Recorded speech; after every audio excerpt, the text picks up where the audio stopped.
Good morning, my dear friends. In the last class, we were seeing something on the assumptions made in the RCCA exam, okay, with respect to limit state of collapse in the flexion. Okay, so now I said you that the fifth assumption, I said you that I will be explaining you in the next class. So now I will be explaining you what exactly we mean by the fifth assumption, because on fifth assumption, our all theory starts. In the sense now the further RCC is going to be developed on this fifth assumption. So what exactly this fifth assumption means, let us try to see now.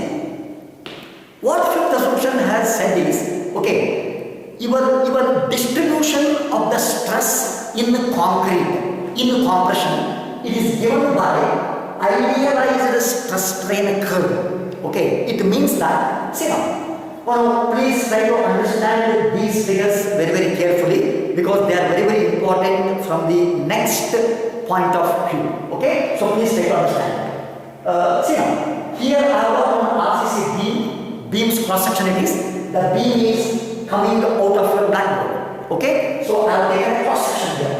Okay, so B indicates the breadth of the beam, and capital B indicates the overall depth of the beam, and this small d indicates the effective depth of the beam. Effective depth means it is from the extreme compression fiber to the center of the steel. Steel is here, AST, area of steel. Up to the center of the steel, this depth, I will call it as the effective depth. Okay, then this is your neutral axis. Neutral axis depth, we call it as xu, and automatically this becomes d minus xu. I hope this figure we have already seen in our earlier classes. Okay, now to this RCC cross section beam, this beam cross section, I want to draw a strain diagram. Strain diagram looks like this. Strain diagram looks like this. This area is under compression, this area is under tension. This is the compressive area, as you know. Is it or not? This is your compressive area, this is all your tension area. Okay? See now, in the last class, we have seen that as soon as this compressive strain, ultimate compressive strain in the concrete, in the extreme fiber, reaches a value of epsilon Cu of 0.0035, then I said that collapse is going to occur. In the sense, as soon as this concrete fiber reaches a value of ultimate compressive strain of 0.0035, collapse is bound to occur. There we say that the beam's life is over.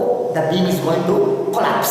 So now I have drawn here epsilon C is equal to 0.0035. This is strain in steel. Epsilon S, I call it as strain in steel. So now I am going to draw here one diagram which we call it as the stress diagram. The stress diagram in RCC at ultimate strength, it is drawn as per Whitney. Okay, so it's also called Whitney's stress block, or simply this is called stress block, concrete's stress block, or if you go a little deeper, this is called Whitney's stress block. Okay, so now if you see this stress block, see now from here to here it is a rectangle. Am I right? From here to here it is a rectangle. Then afterwards it will follow some parabola. So I say that this stress block is rectangular parabolic. This has got rectangle also, it has got parabolic variation also. So I will call this Whitney's stress block as rectangular parabolic. Okay, sir? So this we call it as the stress block of concrete in the compression zone. This is the stress variation which occurs in your concrete whenever the beam tries to now bend like this. Okay, now let us try to see now. extreme concrete fiber in compression. I will call it as K3 times FCK. FCK means you know that it is called characteristic compressive strength.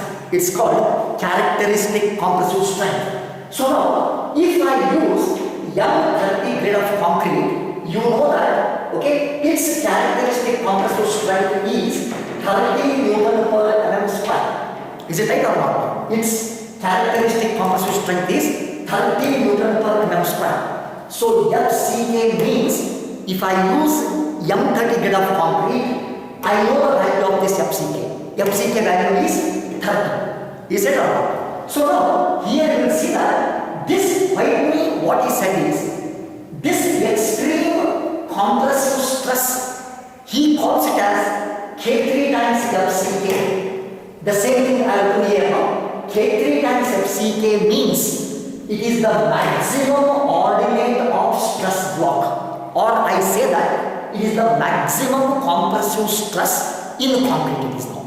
It is called K3 times FCK. In this K3 times FCK, FCK value I know it because I know what grade of concrete I am going to use.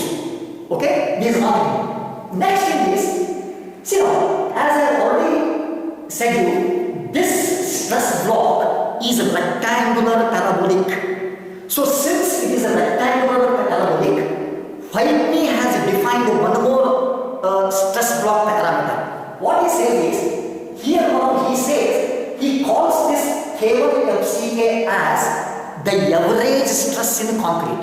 Average stress. If I take this K3 FCK, it is the maximum stress in the concrete.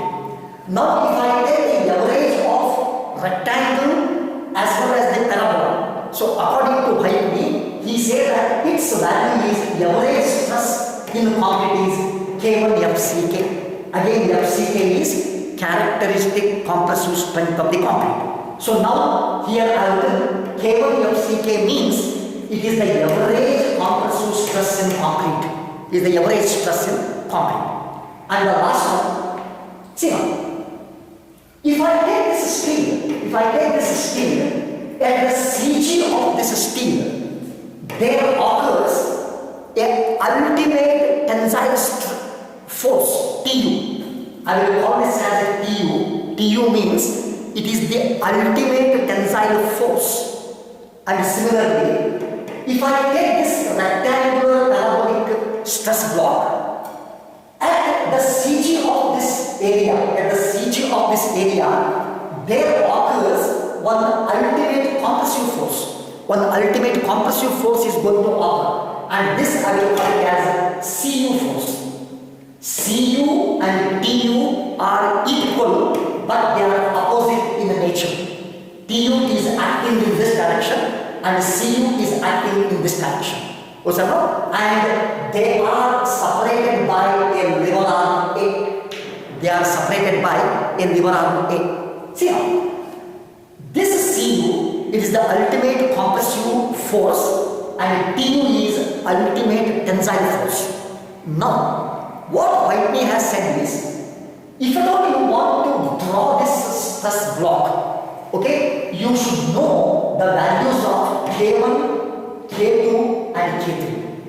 K2 XU means, as I said you, it is the CG. CG of this rectangular parabolic area, and Whitney says that this CG lies at a distance of K2 times XU from the top. K2 times XU means it is the distance of the CG from the top. So I will here now, K2 XU means it is the distance of the centroid of the stress block from the compressive face, from the topmost compressive face. So now, in this, the values of K1, K2, K3, I am unaware, I don't know. If I know the values of K1, K2, K3, then I can draw this stress block, because the value of FCK I know. If I use M30 grade of concrete, FCK value is 30 Newton per mm square. Am I right now? So, what Whitney has said is K1 K1 value is 0.36, K2 value is 0.42 and K3 value is 0.446. And these things are called stress block parameters. All these constants K1, K2, K3 are called constants, or they are also called stress block parameters. And if you put the values of K1, K2, K3 here, I can easily draw this stress block. Okay, sir. This is what your fifth assumption says. Okay, since it was bit better explanation was more, I took it in the next video. Okay, so this is all about your fifth assumption. Okay, thank you very much. We will stop.